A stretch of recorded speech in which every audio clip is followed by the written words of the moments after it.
What's up, JFW family? Welcome back to the Channel 23 podcast. The purpose of this podcast is to reach out and touch the fleet, to engage and inform everyone of all things JFW. Welcome back, Brother Jim, Brother Dave, and the super one, Super Dave. Morning, Jam. Morning, everybody. Hey, what's happening, everyone? Top of the day your way, JFW family. Man, I'm so pumped. Heidi Ganal is the governor. I've killed a cow, a bull, and a buck. On your first day. Yep, I've been hunting for 5 days. I took a helicopter into Denver just to get back here to record this podcast. Super Dave is so he was buying it all. No, it's like you're. No, never mind. What? I'm just predicting the future. Exactly. So today is actually Monday, November 7th, Yeah. the day before the election. So does that mean I could say I won $1.9 billion? Yes. You can, Dave, right? Yeah. Right. Super Dave's won the Predict the Powerball future. jackpot. Well, actually, you need to leave, Dave, because if you won, you He wouldn't be here. I bet he would be. Jam needs to make the announcement. Well, Yeah. Super Dave's no longer with us. He won $1.9 billion. Right, so Billion. to unconfuse That's what I said, everybody, yeah. everybody's going to hear this the 16th, Right. Yes. right? But we're Yes. recording it the 7th. 7th. Yeah. Oh, my Yeah. gosh. It's jacked up. Yep. So the election has not happened yet. I have not been hunting yet. Super Dave is still upper middle class. But he's thinking hard on that 1.9. Could you imagine going from upper middle class to a billionaire overnight? Yep. Overnight. No, I couldn't imagine it. It would ruin your life. It does. It ruins everybody's Yeah, lives, doesn't and it? this weekend's, and I'm sure I'm off on the figures, but somebody said, if you win it all and take it, it's only $700 million. Is that it? I What read a this freaking morning it's ripoff. going to be 9 something. So Yes, 900. yes, So if you win it and you take it, you're only at 900 million. Yeah. Dave. I'd still have to keep working. That's not enough. It's because we love working. Yeah, hard. it was on, I don't know, Fox 31 News today. What would you do with it? And they said, well, the median price of an average home in Denver is $525,000 or whatever. You could buy 1,615 homes. Oh, what would I do? Wow. Yeah, there would be a lot of guns involved. I'd have a property I could walk out, piss off my back porch, and shoot a gun 2 miles. Yeah. In where? Where? Colorado. You'd stay here in Colorado? I love Colorado. Yeah. Yep. Yeah. What about you, Dave? You leaving if you win? Man, you take JFW out of the picture, and I guess it depends how the vote went. You wouldn't know what to do, right? Because this isn't the Colorado I My grew up God, in. it's been our lives. You know, wouldn't you'd know have enough money to run for governor. Yeah, Well, the I don't mind giving money away, but that's kind of stupid. I think you could beat him. Yeah. Yeah. Yeah, the options that next morning, let's say, is just whatever. Right? Whatever. I mean, Yeah. move to any state, move to any country, do whatever you buy. Yeah, it. I mean, it's pretty well open. You Rewrite it. would have houses in all the states you love. Yeah, right? You know? Yeah. Yeah, I always joked I'd have a mountain house, a beach house, and a Penthouse. penthouse, right? No. Well, that'd be no joke anymore, Dave. Yep. Yeah. Yep. yeah. Yep. It's not idea. It's not Holly's idea on the like if we won the lotto, but her dream or whatever, we've talked about different stuff, is to do the homes. What do you call the homes that you go rent? VRBOs. Yeah, BRBOs, that you could, with this kind of money, you could buy one in each state, and each time somebody wasn't staying there, you could go stay Right. at your own home Yeah. Yeah. and still have an income Right. Right. off the house while you were gone. Yeah. Well, I think that $900 million would make you enough in interest. Yeah, you might not have. Yeah. You probably have a That little bit of would a be- tax problem. Yeah, pretty serious interest there. I don't think it'd be a problem. Yeah. You wouldn't need another income stream. So we're all on for the morning. See you all tomorrow, 5 a.m. as Yeah. normal. Well, somebody needed to have gotten the pot together and played, so one of us would have won, Right. and we all wouldn't be here for the podcast. Yep. I would still do the podcast. I come in once a week just to do the podcast. Yeah. Yeah. You know what would be crazy? But, go ahead. Because, I mean, really, right? So you pay the taxes on this. You got $900 million cash. Do you think there's a big difference between $900 million and 750 million cash. No. I mean, do you think there's a big difference in Well, that? there's 150 Yeah, million. 200 Could you million. imagine what the paper would write if I won the lotto and I gave $1 million to every employee here? Man. Would that? Think about that. Yeah. That's what I thought when you said we all needed a pot together. That's a pot that we could split here and all be well. Right? You know? Right. I guess that's what I mean. Yeah. Yeah. Yeah. Yeah, that would be a problem for Monday, though. Nobody would show back up.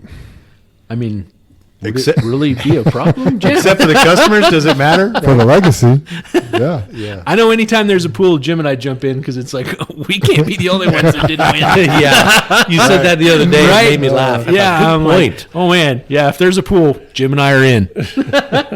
Man, what a. Sorry. Go ahead. No, I was changing gears, so you might want to. Oh, so how much is a lotto ticket now? It's not still a buck. I don't know. Yeah, you Dave probably just want won. to Is it- man. is He- it a buck? he Yeah, I banked it think and rolled we back. you spend $1 on the ticket, $1 to get the power play. $2. Yeah, I think it's $2. Yeah. Okay. So So you were all in for? Would you win $12? So you bought six more tickets? We spent $18. I think we got 9 tickets. Nice. Yep, we won 12. Hey, So you lost 6. Lost $6. Yes. Except for this week, Jam, we got new tickets. We're winning it all. Just so you know, Dave Ramsey, the Christian finance guy I like talking about, he says playing lotto is a tax for the poor. I've heard that many times. Yeah, Right. because if you look in rich neighborhoods, they it's don't also a have it. subscription for winners. Yeah, there you go. man. Rich people don't play the lotto. They don't. You know, you won't go to No. a 7-Eleven or a convenience store in a rich neighborhood that's just like heavy on the lotto advertisement because they're not going to play. Right. Yeah. So Yeah, I was just going to say that's the reason I was asking the price though for if we currently have 150 employees, so for $300 we could just go to the lotto store and everybody would be in the lotto for next week. yeah. Well, this week for Today. next week. Yep. Oh my God! Don't start Then we'd that. know. Then we'd know the winner next week Right. I'm confused. when this airs. But what a great country we live in where we could play the Powerball and have an opportunity to win billions of dollars. Yep. So makes me want to say the Pledge of Allegiance. Wait a minute. Did we do our disclaimer? Not yet. That's after. Did you look at the outline? I didn't. It's right underneath the Okay. pledge. This is only my 55th episode. I have to correct myself, Jim. I think it's $3 because I think you have to pay $2 for the ticket and then another $1 for the Powerball. Powerball. What a Okay. ripoff. That's a ripoff. Power play. Oh, my word. I didn't buy them. Jackie did. So I just gave her the $20 here. I pledge allegiance to the flag of the United States of America and to the republic for which it stands, one nation, under God, indivisible, with liberty and justice for all. As a reminder, Brother Dave, anything you say in this podcast cannot be held against you because it's not JFW's opinion. It's just your opinion and There our you go. opinion. So Does that get us out of being sued? Did we talk about that? Does that really stop? nothing something? really doesn't gets stop. you out of Yeah. being What would they sued. sue us for? Talking about trucks? Heidi Gunnell. I don't know. We mentioned You her know. name. I don't know. Kick it. Yeah. Oh, without permission. You're right. She won't sue us. She loves us. Pick something. Yep. Episode 54 had 1,500 downloads. Just kidding. We have no. You drug me in on that one. Yeah, that was good. We Jim. have no stats on episode 54 because it has not aired yet. But I do want to talk about our followers. So when I go to our Podbean account, I could dial in and pull up some weird things. Anyway, I start looking at our followers, and it's like, who are these people? And maybe you guys know some of them. Does anybody know who Buck and Filthy is? He follows us. There's a picture of his wrecker. I'm assuming he's a tow truck operator, wrecker operator, right? Okay. Where at? Don't know. Anybody know Jim Cruz? Jim Arturo. Cruz? Tom- Cruz. Tom's brother. Okay. Cool. That was so bad. That was good, but it's spelled. It would be what's that one actor? Terry Cruise? Crews. It would be Terry Cruz's brother. Terry Spelled Crews. different. I raised the bar. Yep. James Gutierrez. I know him because he's a friend of mine, but he's also a friend of Lauren's. So he likes Lauren more than he likes me because he's never been a follower until she's advertised. Oh. So, what's up, James? Paul's Detail Crew, we mentioned last week. There's just all these random people that listen to our podcast, and I love it. So thank you. Peter Alvarado, whoever you are. Jennifer Brenneman, whoever that is. Anyway, if you guys would, just email me at jam@jfwtrucking.com. I would love to know who you are and why you listen, and maybe talk about you on the podcast.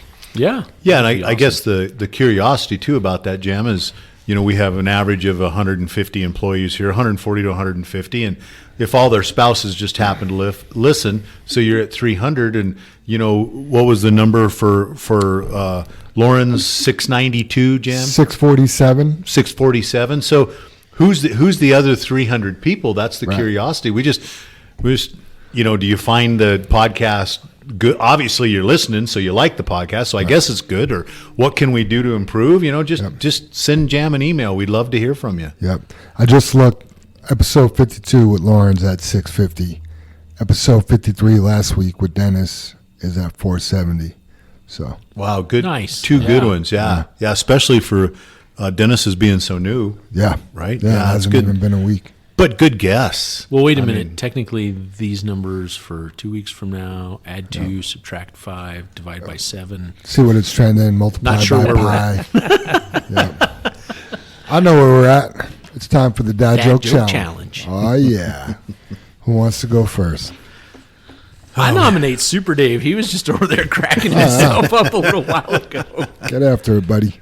So everybody's trying to go green, right? That's what the world needs to do I'm so not. we don't burn this place down. I bought a wooden car last week. Wooden engine, wooden doors, wooden wheels, wooden seats. Put a wooden key in the wooden ignition. And it wouldn't start. I heard that one earlier today. I told you he was cracking himself up. Still good delivery, Dave. That was awesome, man. Well, I brought 3 of them. Oh, man. Oh, jeez. So I know you guys will know this one. Did you hear about the joke about the roof? No. Yeah, never mind. It's over you guys' head. Oh, dang it. How about the one, the inventor of knock knock jokes? Do you know what award he won? Nope. The Nobel, Nobel Prize. Prize. that was what I heard during your name. Yeah. It's getting tough to find. Sounds these. like It we're on is. the same It joke is, page. yeah. It really is. All right, so the last one here. Speaking of another award, do you know what was the most groundbreaking invention? Nope. No, what? The jackhammer. A shovel. Okay. Those are good dad jokes. Well, I know for any of you guys and gals that follow college football, obviously CU's having a rough couple years or decade here. But Yeah, it's quite a record they got going. right. So a man walks into a bar in Boulder, Colorado, asks the bartender if he wants to hear a joke about how stupid the Colorado football team is. The bartender tells the man that he wouldn't mind hearing the joke, but I need to point out a couple people to you that are in the bar. The bartender points to a huge man seated at the other end of the bar and explains this guy was an All-American offensive lineman for Colorado last season. The bartender then points out another huge guy seated at the table near the bar and explains he was a Colorado linebacker a couple of years ago. Then the bartender tells the man that he himself was a quarterback for Colorado several years ago and that he had a baseball bat behind the bar. The bartender then asks the man if he still wanted to tell his joke, and the man replied, "Heck no, I don't want to have to explain it 3 times." That's funny. Yeah, there's a good blonde one I like where the guy walks into the bar to tell about a blonde joke. And the bartender kind of does the same thing to him and go like, "Hey, you see that blonde right there? She's so-and-so, and this blonde over here, that's an MMA fighter, and this blonde over here, blah, blah, blah." And he says, "Do you still want to tell the joke?" He's like, "Yeah, it just makes it so I don't have to tell it, 3 times? That's funny. I think you guys probably heard this one before, but you know the difference between beer nuts and deer nuts? Man, I have heard this one before. I have not. Thinking. You can get beer nuts for about $2, and then deer nuts you find under $1.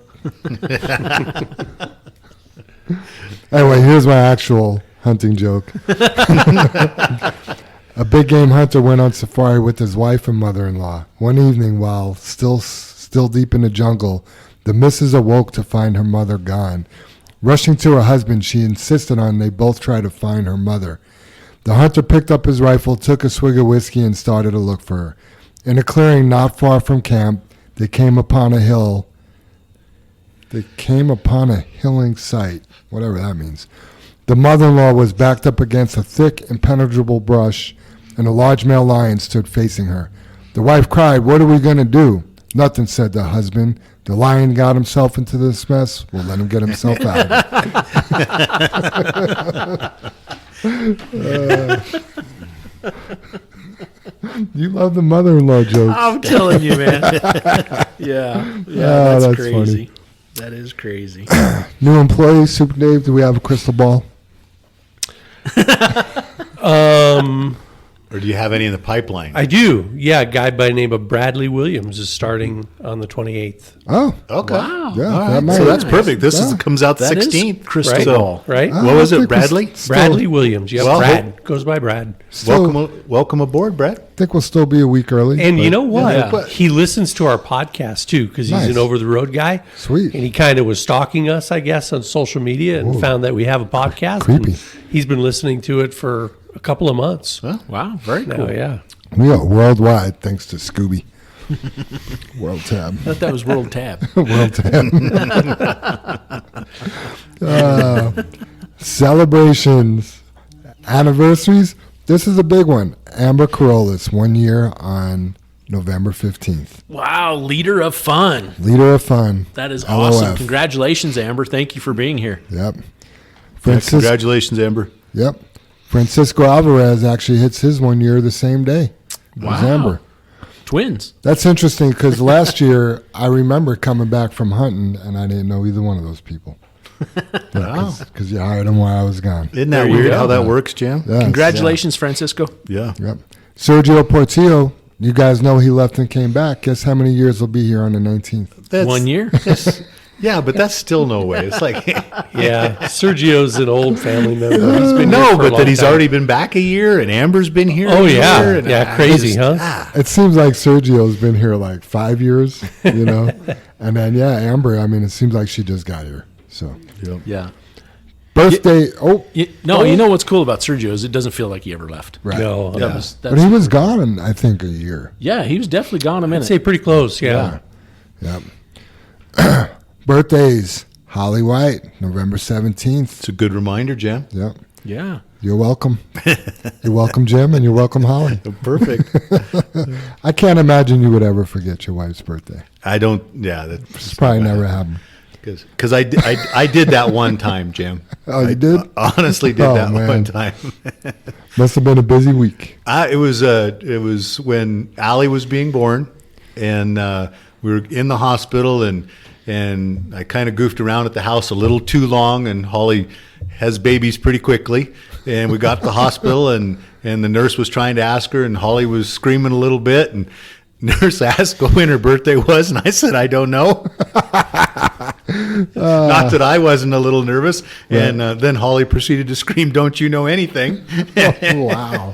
And so from then on, I pretty well memorized it, Jam. Don't you know anything? Yeah, don't you Love know that. anything? I love that. Yeah, it was all good.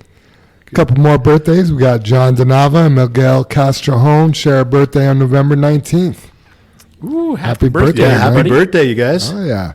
And then family birthday celebrations, November 16th, Daisy Gamage. And then Chris is turning 4 years old on 11/19. Chris is JR's, I'm going to call him his stepson. Yeah, Oh, very yeah, cool. Yeah. Happy birthday, Daisy, everybody. and- Yep. Yeah. You guys seen Chris around the yard. He's a cool kid. He's a character, man. We actually went to dinner one day and all of a sudden he started screaming, "Yeah, baby." So funny. Jim, you got a couple shout outs? Yeah, wanted to mention because we've seen him last week, and so we're this week, and so like next week when this comes out. Anyway, Dustin Romero was in and was doing really good with his foot. Still in a cast, still has his little scooter and stuff, but everything's going really well with his foot. So he was upbeat, had was in good spirits and all that kind of stuff. Can't wait to have him back. Missed him having him around. Did he bring in a pumpkin? That was for the pumpkin carving contest, right? No, but he was able to stay for lunch. Nice. He had some pizza. And then Super Dave, just please correct me. I know Don Keller was scheduled to come back Today. Mm-hmm. And then the reason I'm having just wanted to do the shout out is he had kind of a setback, right? Mm-hmm. Back's still hurting him. So Yeah. just wanted to mention him. Just wish him the best. Whatever he's got going, Yeah, he shot a text out to Pat over the weekend saying, hey, could we get together sometime and you could line me out on yard 23? Because I expect to be back in the saddle really soon. So maybe he saw his doctor and he did something else. I don't know.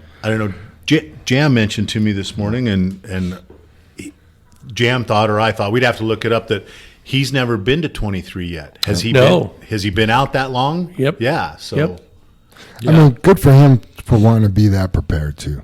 Because there I'd be like, "Where's my spot? Where's the fuel? Cool." Yeah, we talked about it in last week's podcast about your processes being ready. Yeah. So, yeah. yeah. He's a good guy. Yeah. I think we're all a little giddy on this second one, man. Little Second punch podcast drunk, in the same day. It's like, Yeah. I mean, I moved from my coffee to an energy drink. yeah, right. Things are happening.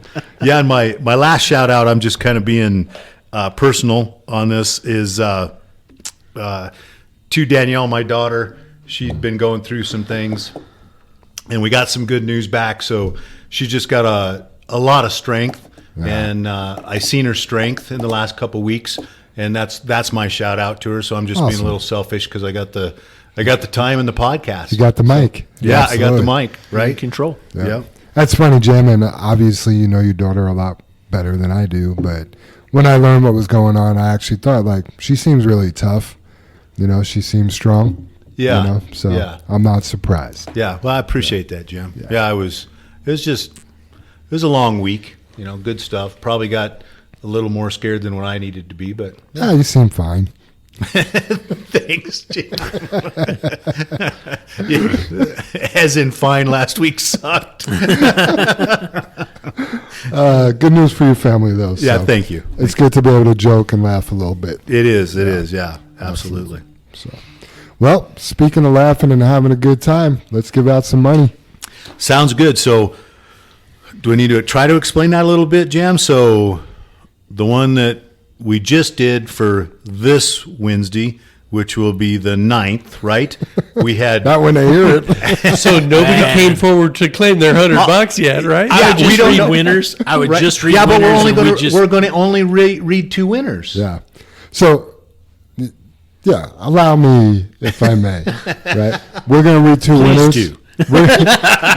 We're going to read two winners. The reason we're reading two winners is because we don't know if there's any unclaimed money from the week before, because we are ahead of schedule here. Perfect. So, anybody left over from episode 54 or episode 55 will roll their money over into episode 56. So we could be looking to $600 winner giveaway. Ooh, that would be possibly, great. right? I'm telling you, never know. I know we love sharing the wealth, but I say if it gets over $500, we have one winner for a week. Let's change somebody's life for the holiday.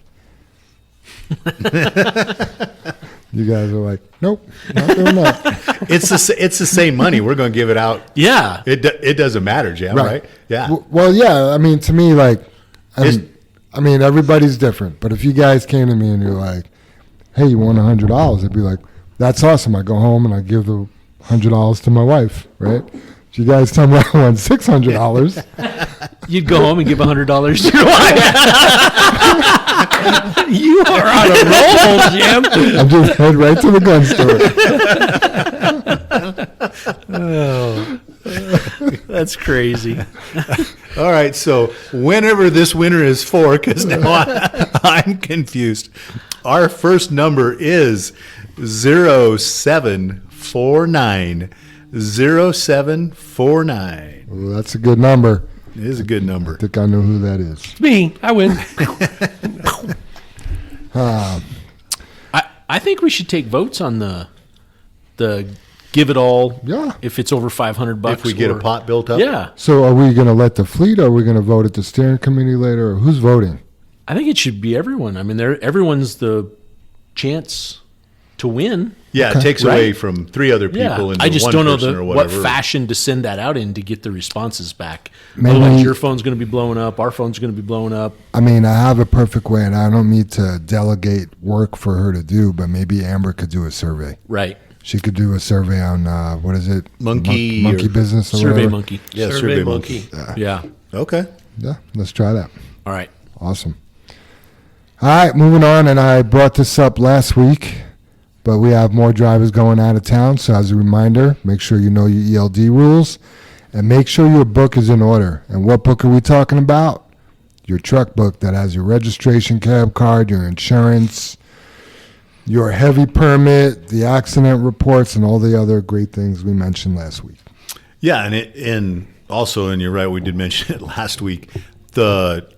It's not necessarily whether you're going out of town or not. It is for the ELD, but your book deal, that needs to be in order no matter where. If you're going 10 miles, 1 mile, you Yep. just never know.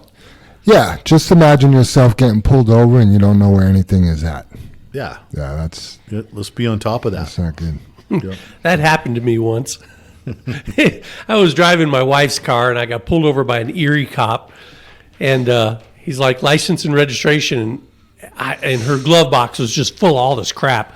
I couldn't find it. I was looking and looking and looking, and I was starting to get really nervous. And then I found one, and it was like 3 years old. And I said, man, this is all I can find. And he looks at it. He's like, you're fine. Get out of here. But I was starting to freak out that I didn't have it. Yeah, what's cool is now you could show digital copies of your license here in Right? Colorado. Yeah. Yeah, I need to upload my insurance card to my phone somewhere. I mean, we got all that stuff in the cars.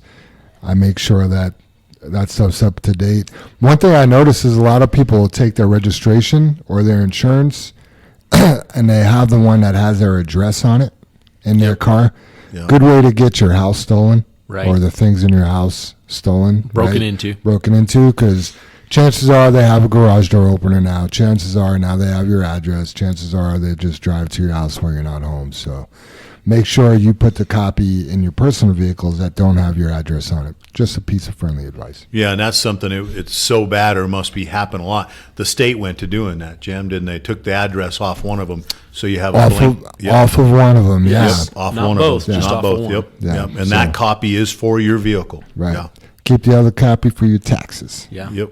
Prior to elections, that's where I would jump in there and say the reason they did that is because car thefts were the highest here in the state of Colorado because of our fentanyl problems. Huh. Yeah. But Please vote. But now we can ask Heidi to take care of it. yeah, she's been in office a week and a half. The drug use and unemployment and all that stuff is fixed. And we're Right. good to go. Yeah. O'Day's taking care of things at the Oh, U.S. Senate. Yeah. Yeah, He's we have reduced the deficit by $80 trillion already. Yeah, we have another Joe and Steve, right? That's his first name, not Steve. Sean Forrest. Yeah, and, Sean Forrest and Joe up at Evans County. Yeah, Joe Commissioners. Domenico. Yeah, Yeah, absolutely. And Super Dave's stinking rich. I'm doing and well. You're just You're stinking stinking for- rich. and you're stinking sitting rich. in elk That's right. heaven Oh yeah. or hog heaven. I think of food wise, right? Elk heaven. Elk Kevin would be great. Getting anxious. You guys hear anything about the CMEX job? How's that going? You know, we brought that up last week about the red light there in Boulder. I just want to go over that we got to run this job for a year or a year and a half or something like that, and we can't talk about being cool on your stool enough up through that area.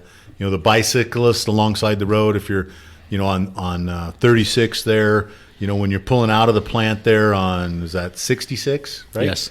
You know, to make the left to go back, or actually it's a right to go back the other way.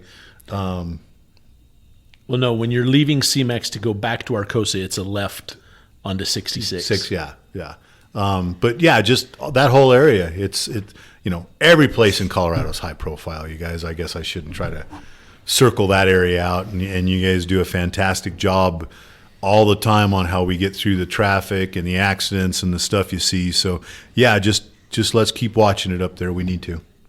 Great. Well, that's our job to talk about that stuff. That any place we've had an issue or something new or something we're starting out on or even something we've been dealing with that we've been running there forever. Yeah, So- like the construction over at Franklin. Right. I know Linda tried to keep us up on on what was going on over there and all that kind of stuff. And we'll be heading into the I think it's part of the safety topic here, but the holidays. Thanksgiving's coming up and Christmas and all that stuff, and people traveling. And I've always, a couple years ago, I can't remember exactly when, but that one couple that was here visiting on their holiday, and I think, in Glenwood Canyon, Dave, do you happen to remember where the boulder fell on the family that was, but they were out of state, they were just visiting or something, and just that, I mean, that's not an accident, that is when tragedy. your numbers up. Tragedy. Yeah. Tragedy, Freak accident. all that kind of people, all that kind of stuff happens when people are visiting from out of state, because I want them to think great things about our state. I want them to think great things That about always bums me out. I remember when the 2 teachers were killed on Pena Boulevard. They were here in town for a teacher conference. That was that? I remember that Yeah. too. Yeah. Somebody Yeah. killed them. Yeah. Well, you hear I about don't remember that, Dave. What In was the wasn't it the I snowstorm? think it was a snowstorm. Yeah, Yeah. rear-ended or something. Yeah. Dave? really? Wow. it's the sports teams, the high school sports teams traveling that I hear yeah. about. Those are always Yeah. gut-wrenching. Yeah, gosh, when you put a whole team on a bus or a plane yeah. or any of that, Yep. Rolling back to the CMEX job, do yourself a favor, guys, and make sure your low gauges are calibrated. You know what I mean? Absolutely. Because you're not weighing until you get to CMEX and you're going through Boulder, and you should just make sure your low gauges are on point. Make sure your weights are good, your axles are good. Yeah. Yeah, and I know this is coming out a week later too, but we removed all the stickers and stuff Tuesday night last week. So hopefully, Wow, this All is of so them? bizarre. right? Supposedly, we'll see. Allegedly. Yeah, so I guess that's what Allegedly. wanted to bring up. If the sticker's not off, it needs to be taken off. Yeah, you could. Right? Yeah, and get cleaned up and stuff. So hopefully that all goes well Tuesday night. They should come off pretty easy because they weren't on there very long. I don't know how thick. Were they pretty thick? Was it 3M like vinyl? Or? They all seem like they were pretty high quality stickers to me. Yeah, they should come off pretty easy then. Just throw a little heat on it and Yeah. Yeah, Mike wants to. Or is going to start pulling, which would be tomorrow. But when this comes out next week, Yeah, that was have a week and a half ago. Yeah, have a sticker party, and nice. he will have had a sticker party Huh. and stood at the fuel pumps and went to pulling stickers Tuesday. I mean, in theory, that's 140 stickers we need to pull off. right. That's going to be a big tape ball. Yep. Or we did pull off, Dave. Right? Right. We need to. We did. Yeah. They're gone. We pulled it off. Wow. So confusing. I know why you should never go back to the future, Right. because it changes the past. Or wait a minute. Does the past change Right. the If future? you kill him, then him won't ever get born. That's right. And we'll have never been there. I know. Yeah. The Channel 23 podcast wouldn't have been born. Oh, man. What's that show with who's the guy that plays John Wick? But it was about who? Matrix. Yeah, the Oh, Matrix. the Matrix. Yeah, that's Drop one of into my the favorite Matrix. ones. Yeah. Moving on. Talking about. Better write this time down. Oh no way! You got to leave it. This is good stuff, man. Oh, yeah. All right. Talking about pre-trips. When you pre-trip a truck, again, if you're slip seating, this is super important. But everybody, before you leave the yard every day, you should make sure your trailer comes off the saddle, your top works, and your trailer lights are functioning. Especially if you're hooking up to a new trailer or any of those things. Those are all easy things to fix while you're here.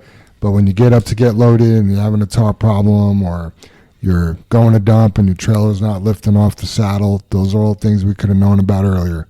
So make sure you include that in your pre-trip. Yeah, and the rest of the pre-trip notes here, Jim, like you're saying, but check in the trailer at the end of the day. You know, if it wasn't done or not checked at the end of the day, and that is your new trailer, or you're pulling it for a day, jump up there. Then, boy, this time of year and in the weather, this is where we'll get burned bad. Yep. You know, we got to check that stuff out. Yeah, so JR brought this up, you know, and he said with the colder weather, make sure you sweep out at the end of the day, even if you're hardwired. So if I'm hardwired on Fry Rock to Plant 2 soup, why would I want to sweep that out at the end of the day?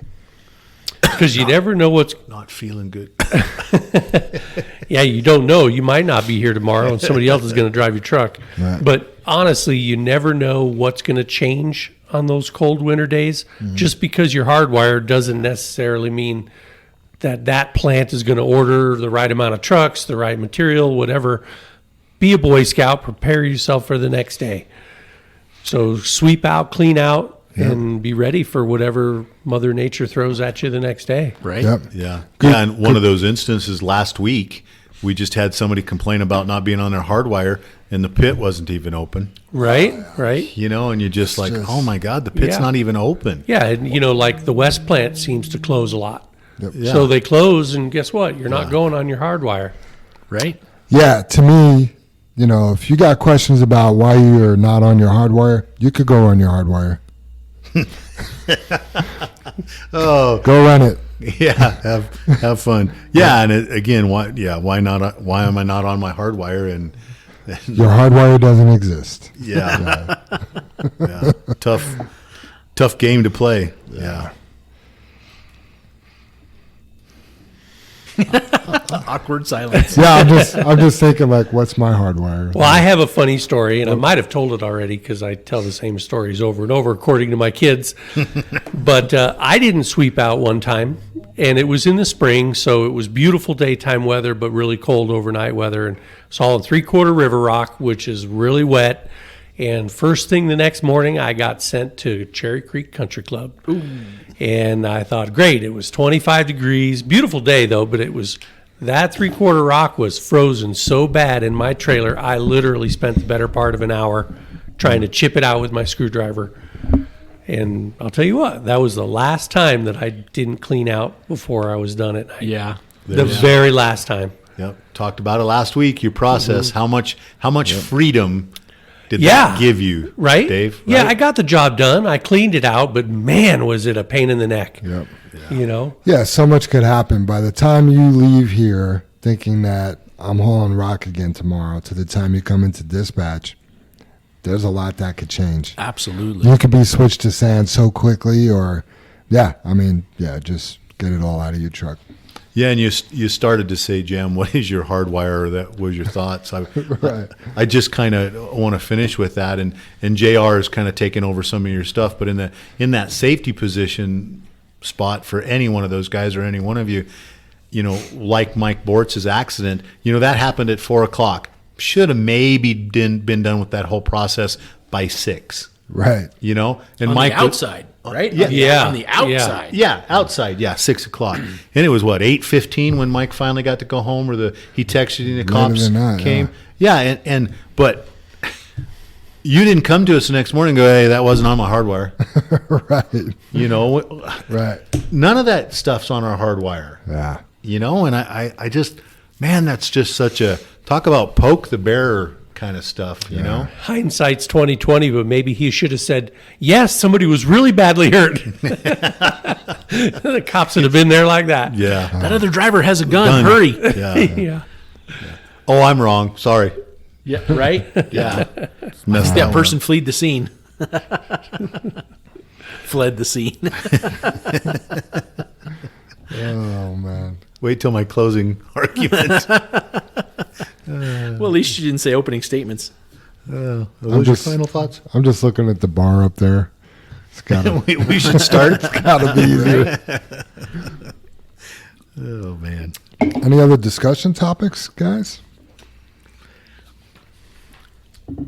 Yeah, I mean, when we started the podcast, Jam, I just like, you know, between all of us, there's so much we can continue to just go over and like the one here about, you know, the hooking up, make sure your lights are functioning, all that kind of stuff. Also, if it's not your trailer, your trading trailer, and the light plug pushes in a little weird or pushes out the back, write it up. Write some of this stuff up when you're looking at stuff. If the cord's frayed or you think there's going to be a problem, write it up. It's no big deal for the mechanics to at least look at it, maybe put some tape on it, maybe tighten a screw up.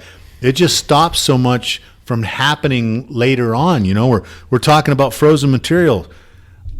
Be so careful on these liners in the morning. I mean, the frost is, whether you're clean or not and you have to get in there, that little layer of frost, is that some slick stuff. Yeah. It is. Hold on to that side of that trailer with that one hand. Yeah. You know, be as careful as you can. Want to talk with the cold weathers. You know, last Friday we had that little tiff and the snowstorm and stuff, and I seen a lot of idling messages on Samsara.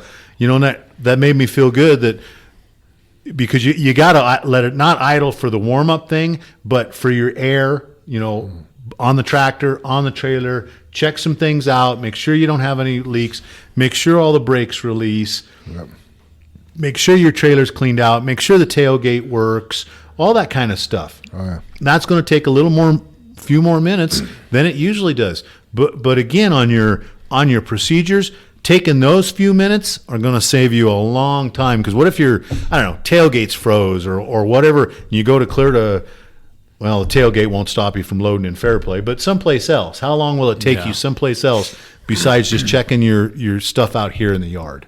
Right. So. I know we touched upon, cleaning out the trailer at the end of the day, but we're also entering that time of year where it's going to be below freezing on that first round. Or maybe second, depending on what you're running, if it's a short haul.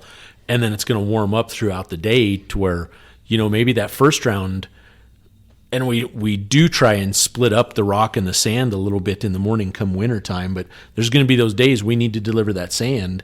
Kind of use your knowledge a little bit and go, hey, I'm going back for sand. It's going to be okay. I know I have, a couple wheelbarrows or a wheelbarrow stuck up there of sand. I'm just going to check it on my second round. It's, 19 degrees right now, but it's going to be a high of 42 today, and it's going to warm up. So I bet that sand will come out on the next round. You still may need to get up there and knock that out. It's just frosted in there, right. And it literally knocks out in clumps. It usually comes out in a few minutes if you just hop up there and do it. And it's kind of funny, Jim, because I was talking, Sam had a swim meet this weekend, and I was talking to some neighbors that live there in Lexington, the development just south to us. And do you remember hauling the road base to Hammond Contractors to put in all the roads and the utility there? Mm-hmm. Yep. The recycled concrete road base? Yeah. And it was a cold snap. It was one of those where it was stock show weather. It was below zero like all day long. And I mean, every load, it was before we had the liners in the trailers. We were running those steel Lufkins. And you would back up and dump, and like literally 5 tons were stuck in the nose. I mean, you had to get in there and knock that out, just because you couldn't go back and get another load on top of it. Right. You know what I mean? And it would not come out. And I remember it being so bitter flipping cold. Your chest hurt from breathing that cold of air to get in there. And I was like, it was bittersweet because it's like, oh man, this is all we have to do. I was thankful we were working, but it was miserable conditions. You know what I mean? Right. It was, I would guess in today's time, we probably wouldn't run. No. I would guess they probably wouldn't be working, and we probably wouldn't be working, is my guess. Yeah. But I mean, I it's funny. I drive through that neighborhood or what, and those roads are perfect. They are perfect, man. Hammond did such an amazing job. It's because on that. JFW did such an amazing job. Well, we just delivered it. A quality contractor installed it. Wow. You know what I mean? So I just always think of that. It sounds so stupid, but those are those little things when we talk about what we've built or where we've been, and that's just a little piece for me. Like, hey, I hauled some of that in there, So Yep. Yeah. Back to your, being able to use your judgment and maybe haul 2 sands or 2 rocks or, in the first thing in the morning. The thing about that, Dave, though, you can't make that decision because it's probably really unoften that you do a sand rock, right. Something like that. It's usually sand, rock, whatever. But if your trailer wasn't clean the night before and you hauled rock, you can't make that decision. Right. You have to chip it out. Yes. You know, because you're going to end up, when it does break loose, it's going to come with the sand's going to pull the rock, Yeah. and you're going to have a mess. Yeah. So Right make on sure, top. right on top, Dave. And I tell you what, it is miserable chipping that stuff out in the morning when Yeah. it's 16 degrees and that stuff's frozen there from the day hands, can't before. feel your hands. Yeah. Yeah. By the way, little life hack: if you do get a frozen load, one of the easier ways to try to get it out first is to chip out the back of your trailer, probably about 6 feet, where the material is losing that surface area to bond to. So now you have more weight holding on to less surface. A lot of times that'll break it free. I remember Very true. Paco was brand new. It was his first winter, and he had a frozen load. And he called me. I was like, hey, try this. And sometimes it works. Sometimes it doesn't. Yeah. Then what does 6 feet look like, and who was doing it? Did they really do it? Yeah, you know what I right. mean? And he called me back. He's like, hey, man, that worked. I'm like, right on, man. You know, that's what it's all about. Yeah, I've got a question from the audience, Okay, too. great. I think it was Leo and somebody else, maybe Jimmy, asked me, when are the new Pete's coming in? They have a scheduled build date of December 21st. And we hope to see them first week First or two of of the January. year? Yeah. Cool. I kind of told him that, but I was like, you need to ask Brother Dave. I don't Yeah, keep up on that. Well, yeah, but they keep getting pushed. They do. Been pushed back and pushed back, right, Dave? Because didn't we have a build date of like the 3rd? Well, the Pete's haven't been pushed yet. I mean, they just couldn't get us trucks. They just got canceled. So this, we didn't even this get was a- the get a next date. date. Yeah, we we were didn't supposed to even have get a 10, date. and guess what? They allotted us 5. So, yeah, no, that's I reached out, I don't know, 3 weeks ago, something like that, and they were still on the same scheduled build date. So that's good news. Yeah. So we had 10 more on top of the 2 that we have. So we were going to have 12 altogether. Correct. Okay. Yeah. Now we'll have 7. Gotcha. Yeah. So you guys have been there. Is the Peterbilt factory a smaller factory than the Kenworth facility? Or I don't know, Chillicothe to Renton? To Denton? Or Denton, I mean? Yeah. I think Denton's bigger. Really? God, I think I'd go with Chillicothe with that paint booth they had and all that they were adding out there. Yeah, I don't know. That's a good question. Yeah. Dave. They're both huge. are they? How's Yeah. that? They're both huge. You know, and it's just a supply. It's a supply chain Parts. thing. Yeah, I Yep. mean, we're supposed to have a phone call this afternoon with MHC because we have 5 more trucks on order. I mean, we're just continuing to order trucks, right? Because we can't get them, so Yep. we're having to get on this path of ordering, and we don't even know whether we need them. You know, and we don't know when we can get them. Everyone's really in a tizzy because the 2024 model is going to be another emissions step. Oh, dang. Yeah, right. We're going right now. We are allowed 0.2 carbon, not 20%, 0.2 carbon. Right. So that's 2% carbon. That's it. Right. No, 0.2 is 0.2 of Yeah. 1%. Right. Thank you, Dave. Thank you. So the next step. This is mind-boggling. We're going to be allowed 0.02. 2 100ths. Right. Yeah, the easy way I seen it the other day, and the math doesn't quite work, but it is a 90% reduction from right here and right now. So like when you say we're at, 2% or whatever, a 90% reduction. Yeah. So that's zero. Yeah. You gotta have, Yeah, and that's I mean, what they're it's- after is a zero emission. And everybody, I interrupted you, Dave, but everybody's afraid that truck won't run, Super Dave. Not Yeah. run. They'll have all these bugs Yeah. in it. And so nobody will want to order it. Yeah. So now Yeah, you think There's the so check many- engine lights are bad now. Right. there's so many trucks we can't get right now, right? Because of this, that, or the other. And what I'm trying to lead up to is the new price increase just for the 2023 models it's off the charts. I mean, we're just shy of $200,000 now for a new truck.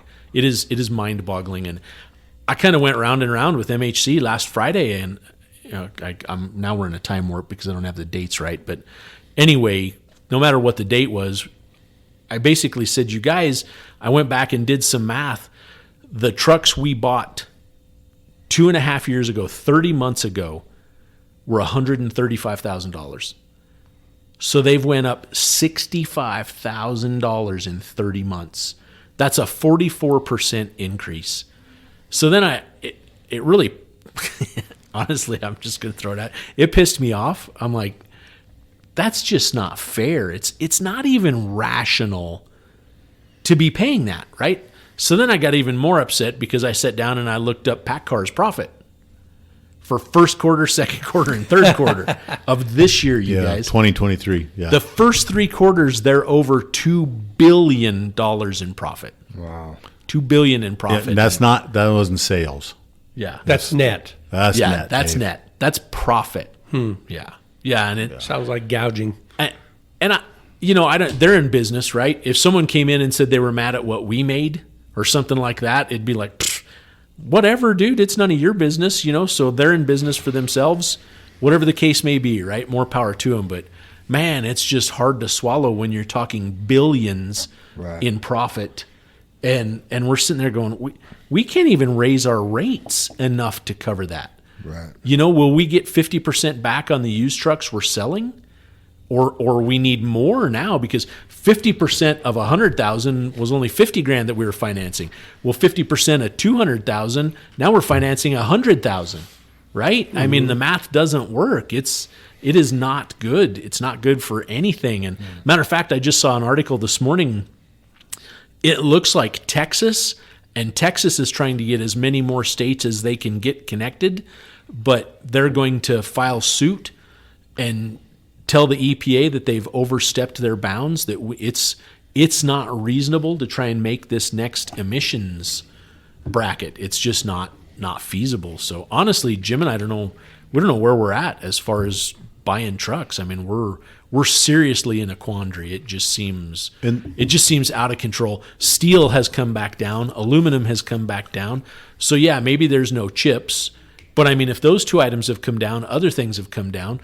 We understand there's going to be price increases and things go up every year, right? But come on, a 44% increase in 30 months? That's tough to swallow. Sounds like they've been talking to the insurance industry. Right? Yeah, Dave. Yeah. It's difficult to navigate, gosh, obviously, I guess from this podcast, 2 weeks ago, we had Dennis in here and he was asking about, some of the things we've seen or, how did you get through the 08, 09, 10, era with all that stuff? And man, you try and look in that crystal ball and what are we looking at? We don't even know what to throw in there, right? Yeah. We don't even know. Uncharted territory, yeah, right? what is going to be an issue? So, gosh, it's tough. It is definitely tough. And I think too, though, and just like me and you talk, Dave, is Super Dave, there may not be anything wrong with the 2024. I mean, we've been in an emission era for a good solid 5 years of the changes that they've made.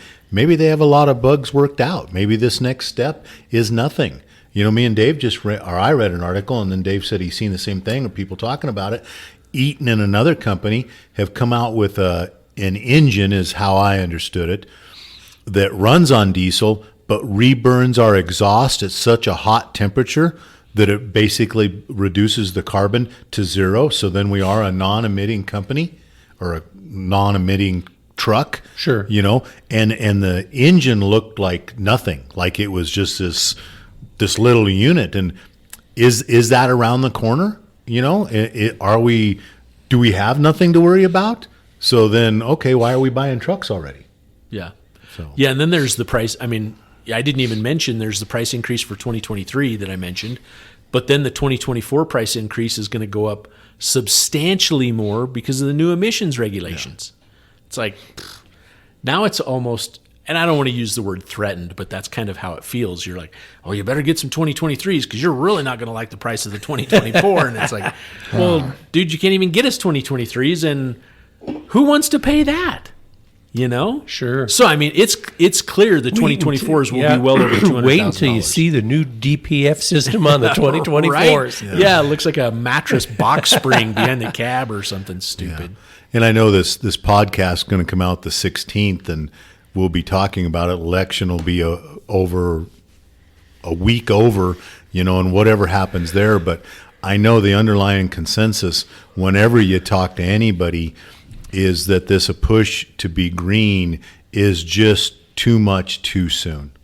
And you talk about those prices, all those prices are going to get passed right along to the consumer, because there isn't a trucking company in the world that can just eat those prices and those increases in their equipment and not pass them on to the consumer. Yeah. And then everything gets delivered on that truck. Right. So everything's going up again because this push for that green initiative, whatever goes on in the election, I hope it was good, which you guys are going to be listening to this after we already know. But I just, it's the thing about being better, but getting to better reasonably, not getting to better when none of it makes sense. Well, all I can say is it's a good thing they're going to get the emissions down so low, Jim, or make that better for us, because then we'll be able to transfer right over to the electric truck, because there won't be any diesel fuel available. Yeah. Yeah, I mean, the whole green initiative, it seems like the infrastructure wasn't built with scalability in mind. Like, No.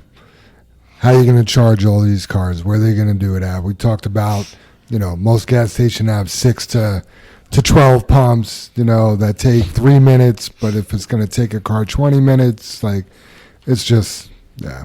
Yeah, even if you can envision that place with, 10, 20 pumps, something like that. So 10, 20 station to charges. But we haven't, what a great point, Jim. I haven't even thought about those 20 stations that take 20, 40 minutes. So where's your, Yeah, right. You're just stacked up. Right. Where do you ever go? And that gets right back to what I've said. You have to be a homeowner to own an electric car. Right. You have to be. Otherwise, you have no place to charge it. Yeah, imagine going to the electric station and you blow a breaker over there. Too many cars trying to charge right now. We can't handle it. So I read a really interesting article over the weekend. You might not have even noticed this or known anything about it, but the utility companies in the whole country are at odds and really battling with the fuel suppliers. And I don't mean like Exxon or Mobil. I mean like Flying J. They are part of a consortium as well, the retailers. And so the retailers are saying, hey, people are going to be buying this product or the electricity from us because they're going to be out driving around and they'll need to fuel up. And the electric companies have a monopoly. That. Oh, wow. Yeah. You have to use Xcel Energy if you live here in Adams County. Yeah. And so they're like, okay, well, great. You're going to put in your fueling station here, but you have to buy your electricity from us. And the fuel suppliers are saying, no, we shouldn't have to do that. They need to change the law. And that's what's in court right now. Wow. So, like, I'm making it up, Dave. Like, the TA up the street, they could, again, I'm making it up, put in some huge-ass generator and go to charging trucks, right? Yeah, exactly. And the electric companies or the utilities, they're sanctioned under a whole different rule. They are public utility companies. Yeah. I hadn't even thought of that. It's a big deal. They're in court right now over it. Yeah. What's interesting is, I hadn't even, until you said that, it hadn't even crossed my mind, because I just, talking to Cliff, our trailer salesman, one of our trailer salesmen, he had mentioned just yesterday when I spoke to him that I think it was Flying J was committing to putting in like a dozen charging areas throughout every one of their truck stops. And I just thought, what cost that has to be to them. But my point to it is, how do they buy electricity and know how much they sold? I mean, I guess that's obviously all in the meter. Yeah, is that in the converter or whatever that would be, right? So they have to take today's electricity cost, just like they're buying fuel, right? Right. I'm making it up just for easy math. They're buying fuel for $1 and selling it for $1.50, right? So they're buying a kilowatt or a gigawatt or whatever, and then turning around selling it for X part of this article was about You Pump It. They just put in a big electric, or working on putting in a big electric recharging station in Wellington, Colorado, because Wellington, it's right on I-25, but it's part of the Poudre Valley Energy Association and not Excel Energy. Oh, wow. And if they'd have gone down south a little ways to Fort Collins, that's Excel Energy. Wow. And they charge a different rate for the amount of electricity that they sell. Yeah. Yeah, I had no idea it was so complicated, but it's extremely. Yeah, and like Dave's was trying to get at too, like you pump it and it's whatever the association that they're buying their electricity from. You know, they can't, if they've spent all that money putting that deal in, the charging station in, they can't count on getting their money back from the food. So, you know, the electricity cost $2 a watt, then that, like you said, Dave, they have to put something on top of that. So now it's $3 a watt. Yeah. And yeah, how's that going to work? Yeah, and mind-boggling. Who's keeping track of that? Right? You know, Yeah. Pretty soon I'm out of watts. Oh, we'll all be out of watts, Jim. Yeah. I mean, I've done that swim meet now like three years in a row out to California, out to Clovis, California there. And the hotel we stay at, there's a Costco. It backs right up to the highway, and then there's a Costco on the other side of the highway. So anytime we need anything, we obviously go over there. You know, we're buying all this massive amounts of water and Gatorade and stuff for the swim meets, but we also fill up the vans for the transportation for the kids. And I feel like I always get stuck on gas duty for some reason, and I'm the one taking all the vans over there to get gas. And you guys at that Costco, every time I'm there, there is a line. There's 75 cars in line to get gas. Because it's cheaper. They actually have a person on staff because the pumps, the way they're set up, are 3 rows deep, not wide, deep. Oh, so you can fill one car, another car, and another car. They actually have an attendant sitting there. So I'm making it up. The third bay opens up and the car pulls around and then it blocks the other 2 in, or vice versa. So they have an attendant guiding you on, no, you wait. Don't start pumping yet. Yeah, you wait 30 seconds, let this guy finish. That way we can pull 3 cars in instead of 1 car in 1 minute or 30 seconds or whatever. And could you imagine? I mean, you're filling a car in minutes, right? 2 minutes, 3 minutes, 20 tops. or 30 minutes. Right. Yeah. But I mean, Dave, you've mentioned it so many times, and I love these conversations.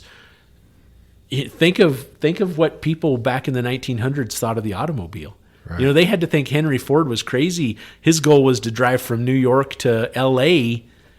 through the United States. It's like, there's no gas. There was no roads. Right. And that's... Yeah, the roads came after that's the where automobile. we have to be visionary, right? Mm-hmm. But you would think maybe we're a smarter society, or maybe not necessarily smarter. We have a little more education or knowledge about more things now than we did then, right? History repeats itself. We're doing the same thing. Yeah. Yeah, I saw... Putting the cart before the horse. I saw... It was a politically motivated meme. Of course it was. But it said something like, Thomas Edison used a candle while he was creating electricity. You know? Ford would ride a horse while he was creating the car. Sure. So just because they're still using it, yeah, you know, doesn't mean they don't believe in new science and technology and stuff like that. Yeah. Good point. Yeah. So there's also the flip side of that too, where like NASA spent $5 million creating a pen that would write in outer space because there's no gravity. Right. And the Russians sent their astronauts up with a pencil. Oh. I've heard that before. That's old. Yeah. But it's the fact, right, Dave? Yeah. It's like, no, we don't need to waste $5 million. Here's a pack of pencils. Right. Give them a sharpener. They'll be all right. Yeah, those Russians also sent dogs up there and they all died. Made me mad. And the one that went up there was a golden retriever, the very first one. I'm pretty sure it was. Yeah. Yeah, and it died of panic, they said. Died of panic. It did, yeah. Wow. That's what they said. Huh. That's crazy. Don't know how they'd figure that out because there was nobody up there with them, but right? Yeah. I could see that. Huh. A little stress test on the dog's heart. Yeah. Yeah, that's a rough go of it. Yep. I saw a hunting golden retriever joke earlier. I was trying to find it, but never mind. Moving on to safety topics. Thanksgiving is next week. And, is it if this one's coming out the 16th? Wow, yeah, Jim. Thanksgiving's next week. We'll have one more podcast and then the day after is Thanksgiving. Oh yeah. Yep. Oh yeah. Yeah. So Just found out yesterday we're having Thanksgiving at our house. So, Nice. oh boy, Right. Right. better get Lots- ready. Better Yeah. start buying our stuff now. Yeah. I'm I going guess to, there's a turkey shortage, so we should rush out and buy turkeys. Create a national panic on that. Well, they've yeah. been talking about a butter shortage, right? I haven't heard that. That one, yeah. I Butter? haven't heard Yeah. that one, yeah. Yeah. Wow. Michelle and butter. Yeah, no Yeah, butter so- for my turkey. So off Thursday, Friday, Saturday, and Sunday then, right after Sweet. Well, this. Coors is working. That's what I was going to get do to. know We, that. we are running Coors. So the whole weekend, I think Linda, I did see that so email. the week before this, it was putting out feelers for somebody to run the Nice. weekend. Yep. Yep. Safety related though, watch out for the crazy people on the road. Right? You want more. You want less speed and more space. There's a lot of people traveling. Just sucks to have a holiday to bring families together, and then That's there's no tragedy. doubt. You know, Yeah, and we're going to Wyoming for Thanksgiving. I don't know where. I want to say just right up there, Cheyenne probably. But yeah, so we're going to go to Wyoming, and right away I was just thinking like, oh, we'll have to be careful. Just for fun, or do you have family up there? Ace's sister lives up Oh, there. cool. Yeah, Very cool. Yeah. which is cool. I don't know. There's this new gun store, not a new gun store, but Gunworks is in Cody, Wyoming, and I'm all excited to try to get near that place. And- Cody is way north, Jim, like Yellowstone Cool. north. So I'll probably, No, I'm telling you, it's going to be like an 8-hour drive from Cheyenne. I'm gonna drop my wife off and then go to Cody. No, I'm excited. I'm excited to go to her sister's house and have Thanksgiving. We've had Thanksgiving at my house, I think, the last 2 years, so I'm ready to. Have Yeah, it aren't you somewhere done else. by like 10 o'clock? You had like Thanksgiving breakfast last year, yeah, right? brunch. Yep, it's 10 a.m. Everyone go. It's time for a Eat nap. eggs. yeah. Speaking of the traffic, like you said, Jim, about traveling and that you're headed that way and have to be careful. I think that's what a big deal is for us to cut everybody a break. You see that out of town license plate, and that should be something should go off in your head that person probably isn't from here, or maybe they are, but they're back and they're like, oh my God, did you look at this place changed? Look at how that's changed. good And they're point, Jim. they're here to sightsee also and see the changes. And they might not hold themselves in their lane just perfect. And they may not see that light change, and they may need off on that ramp, and instead of going down one more ramp, they cut across in front of you. All that stuff. The holidays bring all sorts of different stuff, and I guess I want to brag that we're part of the experience when they come here. Is hey, whenever I go to Denver, there's always those bright red trucks, and they're always awesome. They always do a great job. I always see them and stuff Letting like people that. over and Letting giving people them a over, break. yeah. Because there is nothing. I know. We've like- all driven enough and stuff to. Driven like out of town, you mean? Yeah, Yeah, and it's hard. Yeah, and people let you in or something like that. But same here when you let people in, or you let just how nice that feeling is. Yeah. When somebody does that. Reminds me of coming back from Nebraska, seeing that one trucking company just all just quarter mile following distance. Right. Yeah, they were looking good. Yeah. Yep, absolutely. Any other safety topics, guys? Yeah, I think with the just one more time on the holiday, I know we're pre-recording this for the 16th, but remember that weather. I don't know what's headed at us in the next couple weeks here. Remember being careful when we have. I know a couple weeks ago we had that Friday morning snow and slick out.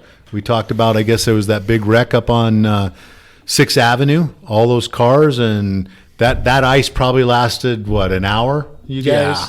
It was there and then it was gone. And I guess nobody was seriously hurt. But again, you got to think about the traffic, got to think about the situation. That forethought of, because you're the professional, you've gained a certain amount of experience driving around town. You know what to expect. You know what to see.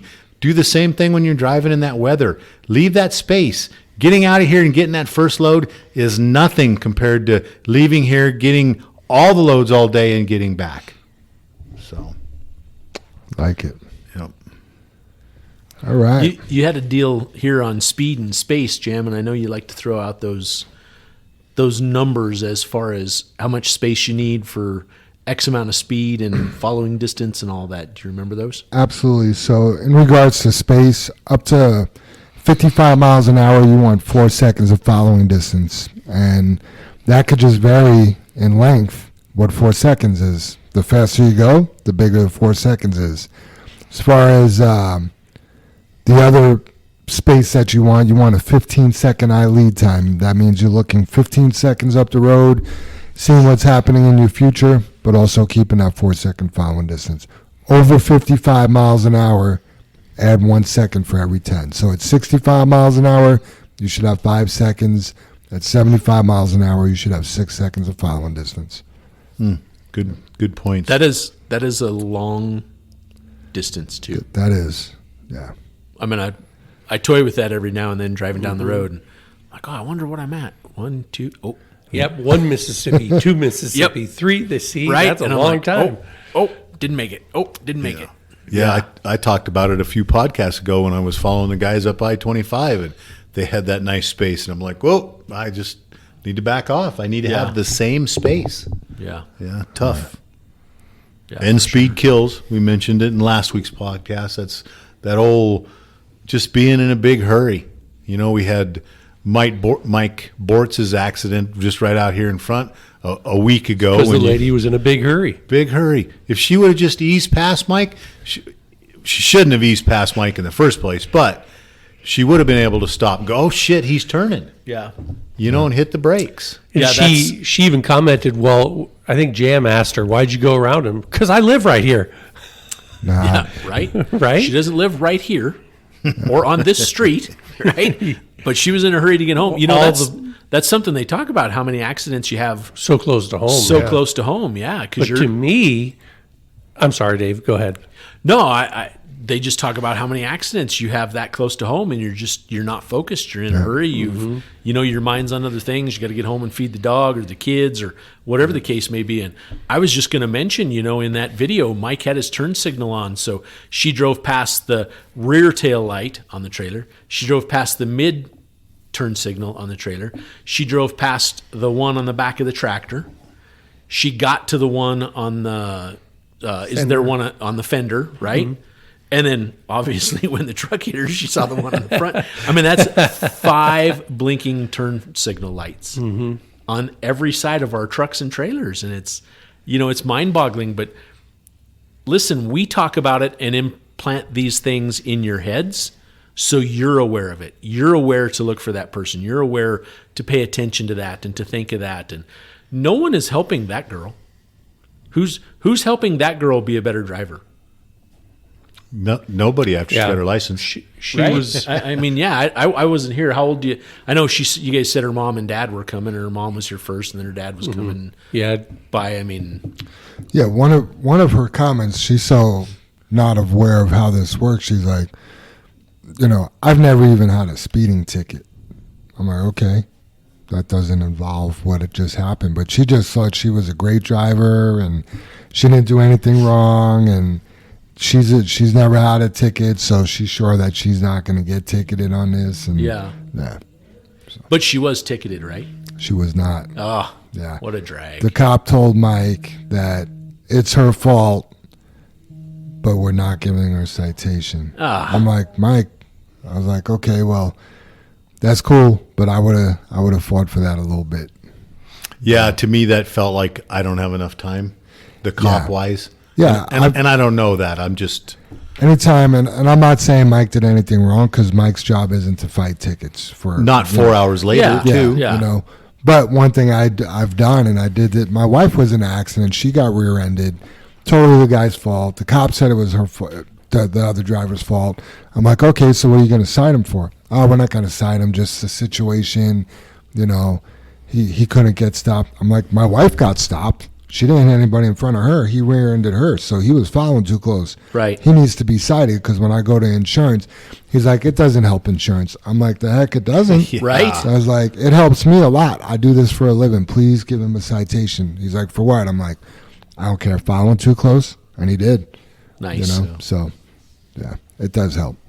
Yeah, there's an advocate for yourself. Yeah, you got right? to. And you know your situation. Yeah. Yep. Yeah, boy, we talk about that all the time, don't we? Yep. same thing with our accidents. When I respond to an accident, and JR, I'm pretty sure, does the same. If we're not at fault, we want that other driver cited. We don't have to. It's all about the approach with the cops. You can't tell the cop, well, you need to cite him, just, Right. Hey, look, this is going to help us. We're a big trucking company. Insurance companies look at us like we just got deep pockets, but this isn't our fault, and we would like proof. So, Yeah, and we talked about it on last week's podcast, Jim. This is whether it's to that patrolman or not. It could, in an accident situation, could be the same thing for a roadside stop or at the port. We brought it up about knowing your ELD, having the sticker on the side of your frame or on the gin pole, your annual inspection, knowing where your paperwork's at, having a clean cab. I assume we've pretty much done away with like a seatbelt ticket, because Samsara should be screaming at you if you're not wearing your seatbelt ticket or a seatbelt and that, and not get a ticket for that. But cleanliness of your cab when that officer walks up to the door, all that kind of stuff. Have know yourself, I guess, would be the best thing. absolutely. Soup, you got a high road hauling for us? I do. Sweet. I do. So Linda asked me, I'm gonna tell the truth. She goes, Dave, do you ever reuse any of those? I said, yeah, I sure do. So I'm going to reuse one that kind of hit home to me. We did this one a couple years ago, so I'm sure nobody remembers it. But I recently lost my daughter's mother-in-law to a form of leukemia. And so I was just reading through these old ones that I had here, and I thought this one really struck a chord with me, and maybe it will with you as well. So this is what's called What Almost Dying Taught Me About Living, and it's excerpts from a TED Talk by Sulika Jawad. In 2011, at age 22, Ms. Jawad was diagnosed with leukemia, a cancer of the body's blood-forming tissues. The doctors gave her a 35% chance of long-term survival. She underwent 4 years of treatment, including a long hospital stay, chemo, and a bone marrow transplant. As you can imagine, not only the illness, but the prospect of death changed her forever. When a person goes through a traumatic experience like this, people treat you differently. They say you're a hero, a warrior, and inspirational. The person has endured a journey that changes them forever, mentally as well as physically. However, this doesn't make them a hero.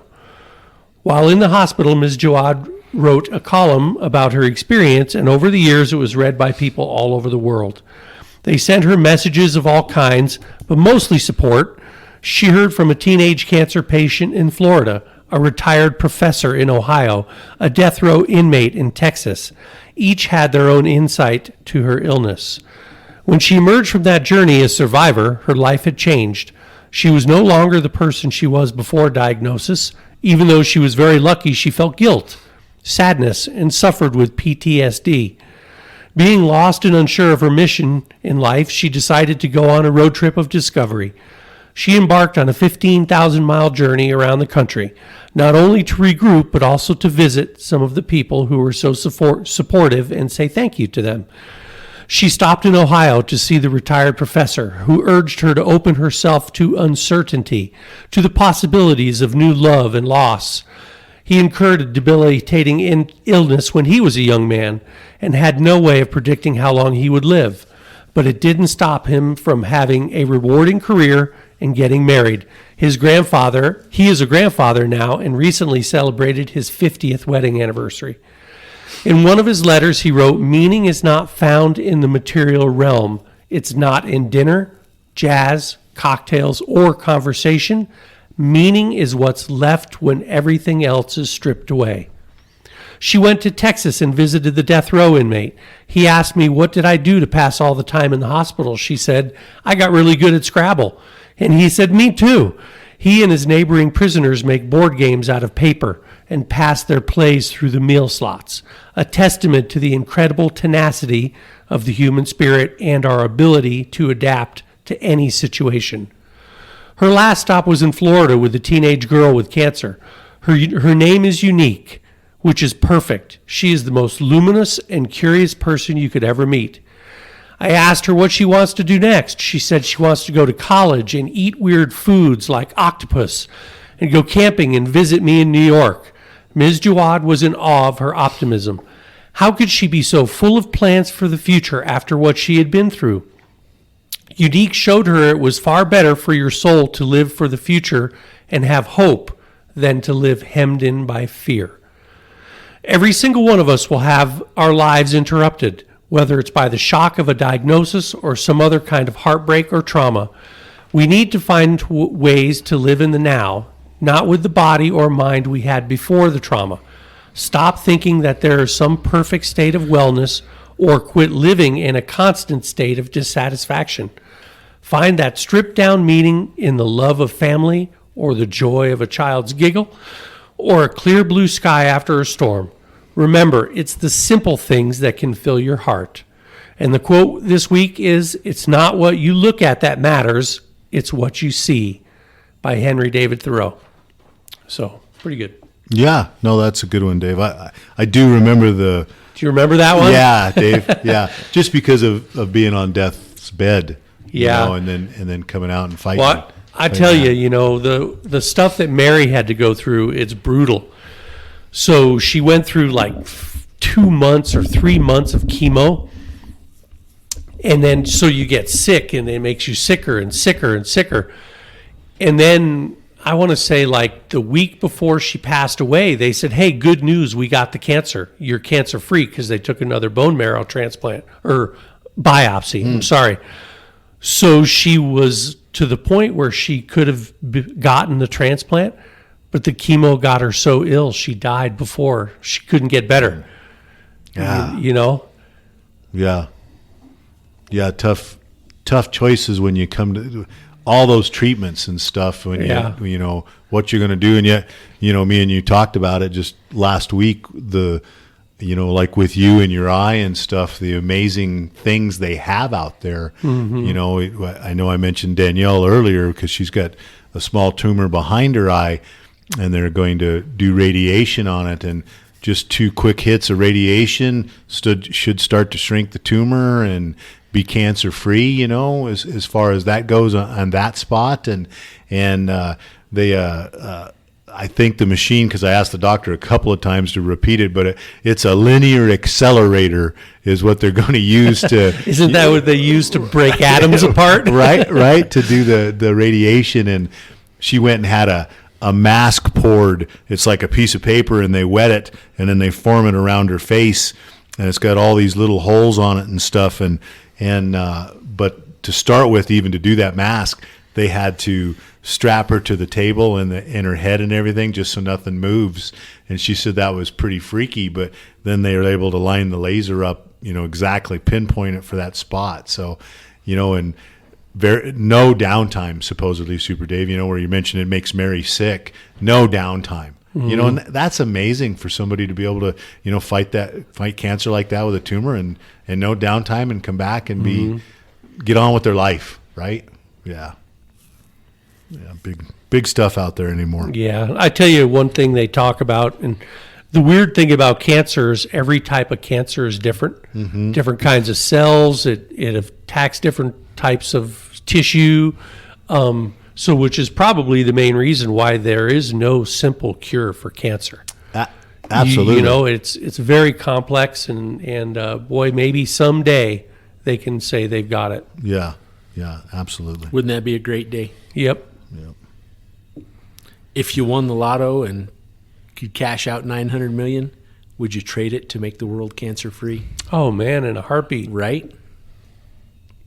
Yeah, that seems like it's not even a tough question to answer, is it? No, right? Dave. Yeah. Cancer free. Yeah. Cancer free. So you won the lotto, and you have enough money to make the world cancer free.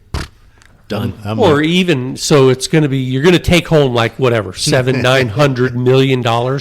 Would you keep maybe 5 or 10 of it to just make sure you and your family will be safe, and then donate 700 million of it to, cancer research or something? Yeah. what you could do with that money, right, Dave? Right. You know, I know Dave's question is cure cancer. Yeah. I guess that's where to give up that money. Cure cancer. To donate it and help somebody's life, that would be so. I would donate as much as I could to help, but I still would have to take care of my family, I guess, if I was fortunate But enough how to win much do you need to do that? I don't know. I mean, Yeah. Elon Musk might say, well, I need all of it or whatever. I have to buy Twitter for $44 million. But people like you and me, we're used to living normal lives.